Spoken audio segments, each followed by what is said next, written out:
Assalamualaikum warahmatullahi wabarakatuh. Perkenalkan, nama saya Dwi Nur Fitriana dari Departemen Teknik Instrumentasi Fakultas Vokasi Institut Teknologi 10 November. Tujuan dibuatnya video ini yaitu untuk memenuhi salah satu persyaratan sertifikasi dosen tahun 2024, yaitu membuat pernyataan diri dosen dalam unjuk kerja Tridharma Perguruan Tinggi atau yang kita kenal dengan nama PDD UKTPT, khususnya di bidang pengajaran. Pada kesempatan ini izinkan saya menjelaskan salah satu mata kuliah yang saya ampu, yaitu teknik otomasi. Metode yang saya gunakan dalam pengajaran ini yaitu metode DIA, di mana terdapat 3 komponen, yaitu delivery, interaction, dan assessment. Komponen yang pertama, delivery, kita sebagai dosen menyampaikan materi kepada mahasiswa dan memastikan mahasiswa tersebut paham dengan apa yang kita sampaikan. Untuk komponen yang kedua, interaction, di mana adanya interaksi antara dosen dan mahasiswa, baik itu berupa tanya jawab maupun diskusi. Mata kuliah teknik otomasi berfungsi untuk memberikan pemahaman kepada mahasiswa dan keterampilan tentang otomasi dari suatu sistem yang mulanya beroperasi secara manual agar dapat berjalan secara otomatis. Adapun capaian pembelajaran mata kuliah ini yaitu mahasiswa mampu memahami proses pada plan, baik itu proses kontinu dan proses sekuensial. Yang kedua, mahasiswa mampu mengidentifikasi proses variabel dan manipulate variabel. Yang ketiga, mahasiswa mampu mendesain feedback closed loop control system dan open loop system control. Yang keempat, mahasiswa mampu melakukan spesifikasi komponen feedback closed loop control beserta karakteristiknya. Yang kelima, mahasiswa mampu memilih mode kontrol, baik itu kontrol on off, kontrol P, kontrol PI maupun kontrol PID, sesuai dengan karakteristik proses variabel. Yang terakhir, mahasiswa mampu melakukan tuning parameter kontrol PID.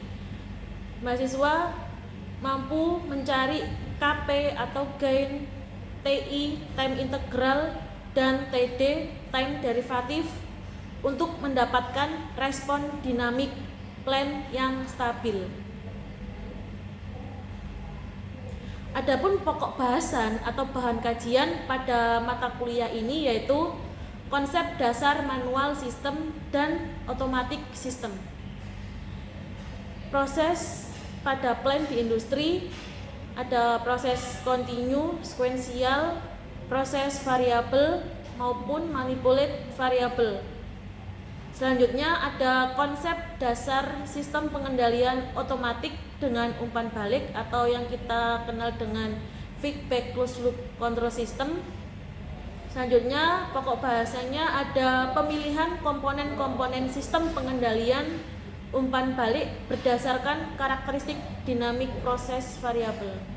Ada sensor beserta spesifikasinya dan penempatannya itu seperti apa, aktuator sesuai dengan karakteristik manipulate variabelnya, controller beserta kontrol modenya, tuning kontrolnya secara simulasi dengan metode kurva respon reaksi.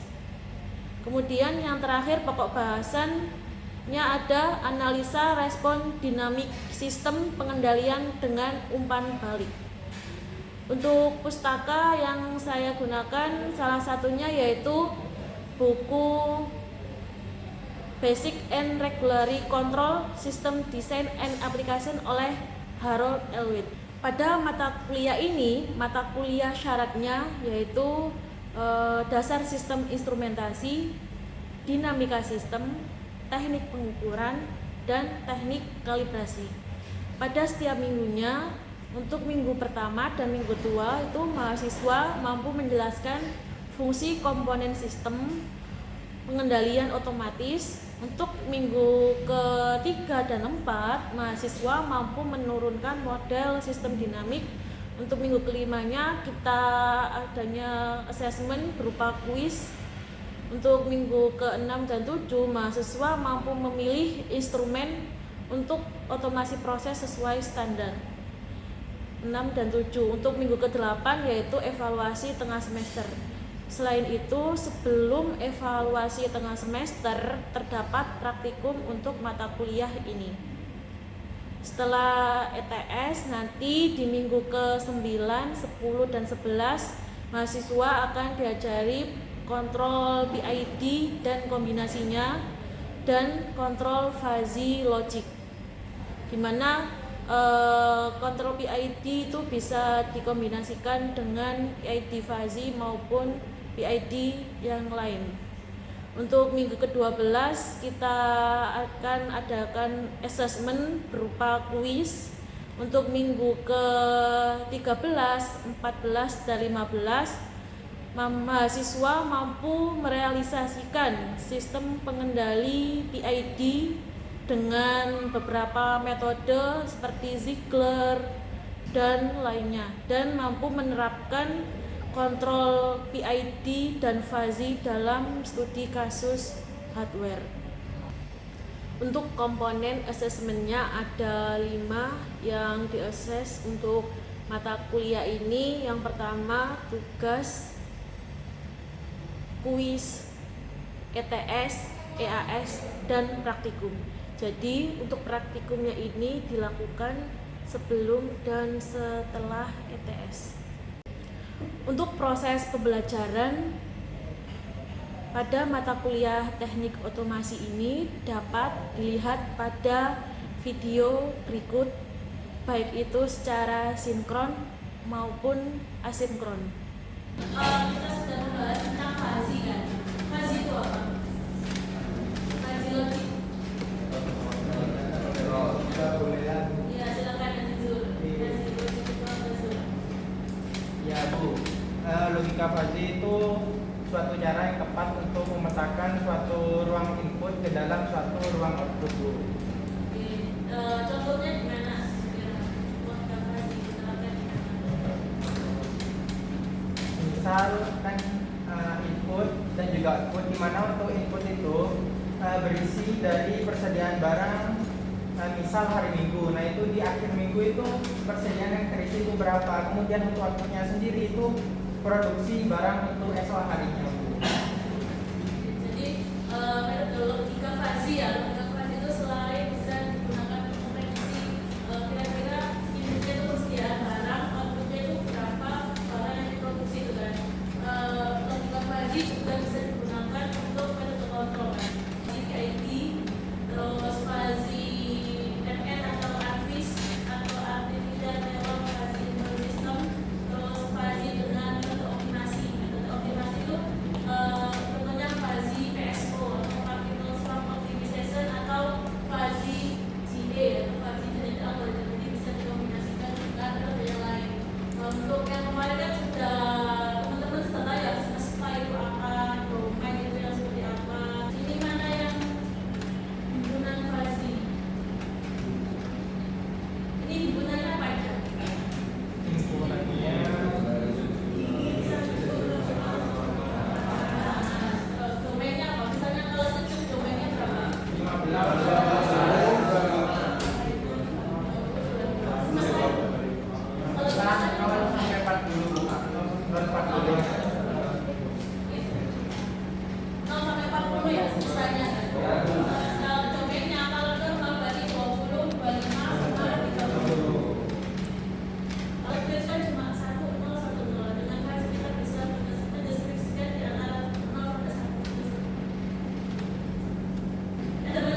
berarti itu apa? 0 sampai 90 itu namanya. Range semesta. Semesta kan? Ya. Masih ingat berarti ya? Kecepatan mobil diklasifikasikan menjadi, berarti nanti ada berapa membership function? Ada berapa himpunan?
Warahmatullahi wabarakatuh.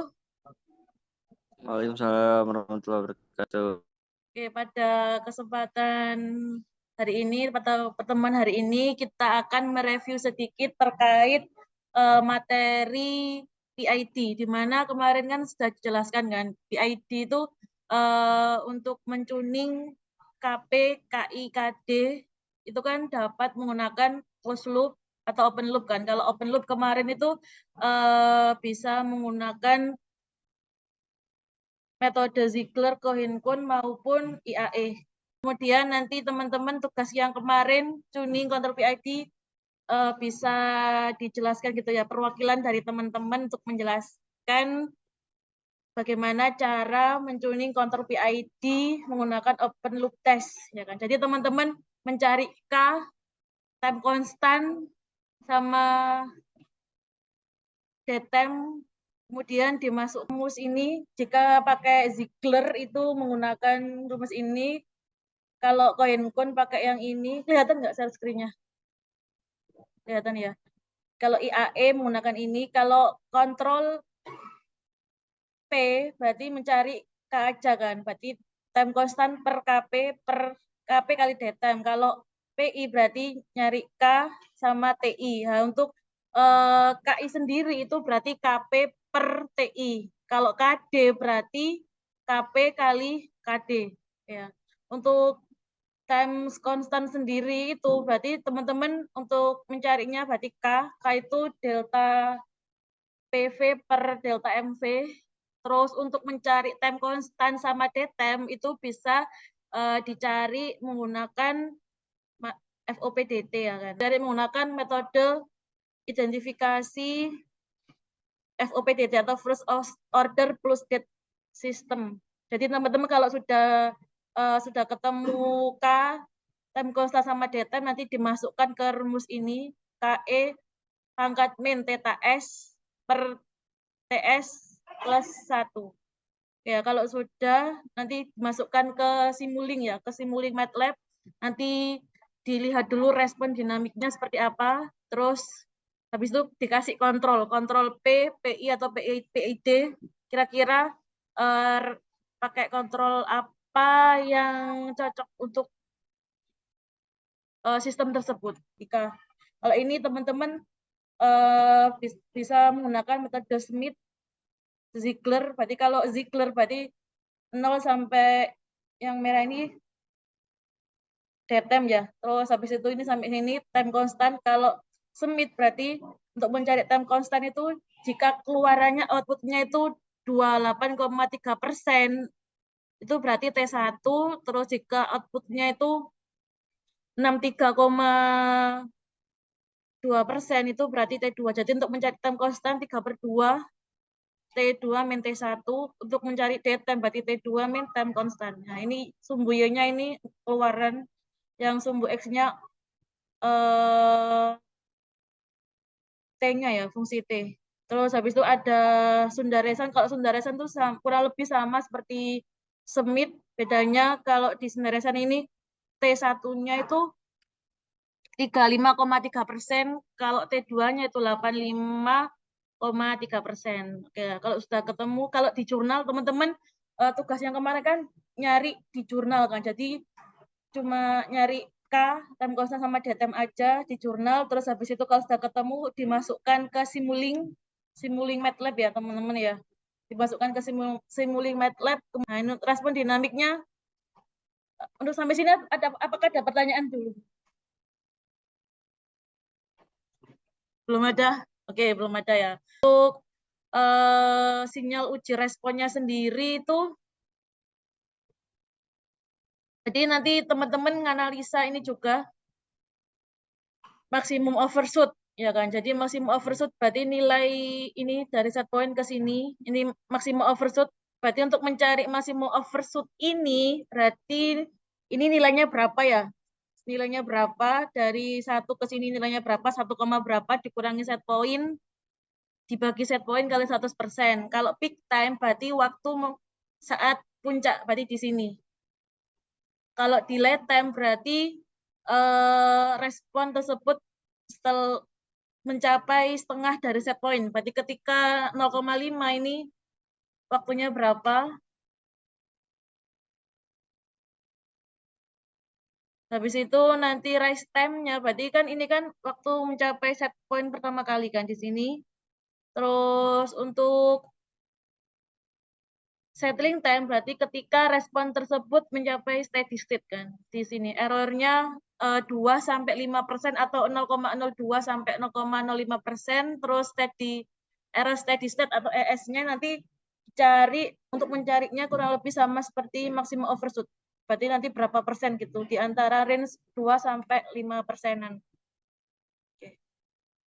Teman-teman kan sudah itu ya, sudah assessment ke saya kan satu-satu. Ini saya mau lihat hasilnya teman-teman perwakilan. Silakan, siapa ya? Saya cek ya teman-teman ya. NRP belakangnya 24. Silakan bisa di-share screen. Baik, apakah sudah terlihat tuh? Sudah, silakan. Souriza. Baik, pada minggu sebelumnya untuk pengganti kuis, kita mengerjakan tugas untuk menganalisis sistem menggunakan metode FOPDT, yang mana FOPDT ini digunakan untuk sistem open loop. Nah, kita sebelumnya mencari dari jurnal dengan hasil FOPDT kita mengetahui nilai K itu berapa, nilai datanya itu berapa, dan juga nilai tem kostanya itu berapa. Nah, dihasilkan di sini untuk nilai K-nya itu 0,4167, untuk tem kostanya itu 1,365, dan juga untuk datanya itu 0,855. Nah, untuk penghitungan dari yang dihasilkan kita dari FOPDT sendiri itu ada beberapa metode, yaitu kita menggunakan metode Zeiger-Nichols, Cohen-Kuhn, dan juga IAE. Nah, untuk menghasilkan hasil yang kita gunakan untuk menentukan PID-nya itu, kita harus menentukan nilai KP, KI, dan juga KD-nya. Nah, kita harus mencari nilai KP, TI, dan juga TD-nya terlebih dahulu. Untuk bagaimana cara kita untuk mencari nilai tersebut, ini dari rumus ini. Nah, untuk perhitungannya saya menggunakan Excel. Tuningnya dari metode ini PIF dari P, awalnya dari tanpa kontrol, pakai P, PI, dan juga PID. Nah, untuk hasilnya seperti ini, yang mana sebelum kita menggunakan kontrol itu dia nggak sampai ke set point. Nah, untuk selanjutnya itu mendekati, dan yang paling bagus kalau dari analisis saya ini menggunakan metode PI. Untuk PID-nya malah semakin banyak, ini opportunity semakin tinggi. Bisa di-share MATLAB-nya untuk melihat respon dinamik. Baik, Bu. Seperti ini Bu, dari masing-masing metode, dari Zeiger-Nichols, Cohen-Kuhn, dan juga IAE. Jadi kita lihat dari salah satu metodenya, yaitu Zeiger-Nichols.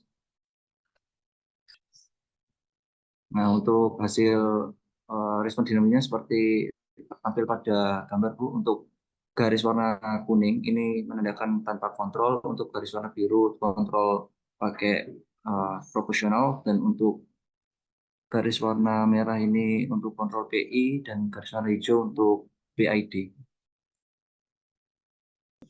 Respon yang sudah ditampilkan, kalau dari segi settling time kira-kira bagus yang kontrol P atau PID, PI atau PID? Untuk sistem ini dari respon dinamiknya lebih bagus pakai PID Bu, tapi dia memiliki overshoot yang lebih tinggi daripada untuk hanya pakai PI gitu. Kira-kira selisih dari settling time-nya berapa second? Kalau yang PI berapa, PID berapa second? Kalau untuk PI sekitar di 18 Bu. Kalau ini PID lebih cepat, di sekitar 15 sudah bisa steady state. Oke, pastinya dikit ya, oke. Maksimum overshoot-nya tinggian pakai PID daripada Yang PID. PI ya. PI masih overshoot-nya lebih kecil. Oke. Berarti di antara Ziegler, IAE sama Cohen-Kuhn bagus mana? Lebih bagus pakai Zeiger-Nichols. Karena kalau kita lihat di sini ini malah lebih overshoot-nya lebih besar, dan juga daripada kita menggunakan Zeiger-Nichols tadi untuk overshoot ini. Oke, terima kasih Sauriza. Bisa di stop screen. Baik Bu.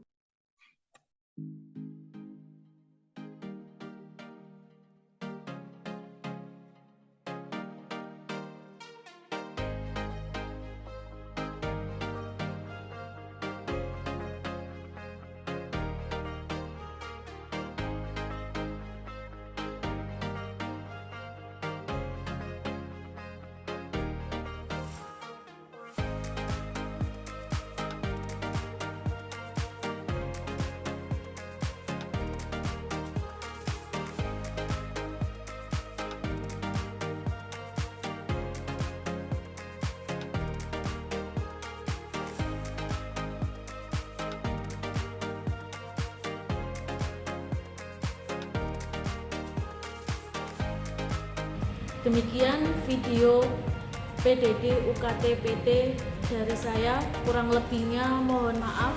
Wassalamualaikum warahmatullahi wabarakatuh.